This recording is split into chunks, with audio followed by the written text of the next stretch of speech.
মেয়ের মা বলে কি, এই তুই চলে আয়, তোর জন্য ভালো পাত্র আমি খুঁজে দিব রে।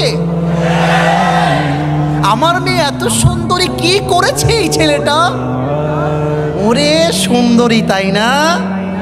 আপনারা বাহিরের রূপ দেখেছেন, ভিতরের রূপ তো আমি স্বামী ছাড়া কেউ জানে না। খুব দরদ আসে, ফেসবুকে খুব দেখছি, মেয়েরা কিছু বললেই তোমরা বলো আসলেই তো তাই, ছেলেটা আসলেই খারাপ। ও বাবা, নারী পুরুষের ঝগড়া লাগলে পুরুষরা গিয়ে বেঈমান হয়ে নারীর পক্ষ হয়ে কাজ করে, পুরুষের সঙ্গে এই বৈষম্য কতদিন চলবে যুবক ভাইরা আমার? নারী যখন বলছে আমার স্বামী অন্যায়কারী, আপনি এক পক্ষের কথা কেন শুনছেন? আপনি স্বামীর কথা শোনেন, আপনি স্বামীর কথা বোঝেন। মেয়ে বলতেছে যা তা সত্য না হতে পারে, আমরা পুরুষরা হাজার জুলুমের শিকার হচ্ছি, এটার কোনো আইন বাংলাদেশে পাস হচ্ছে না।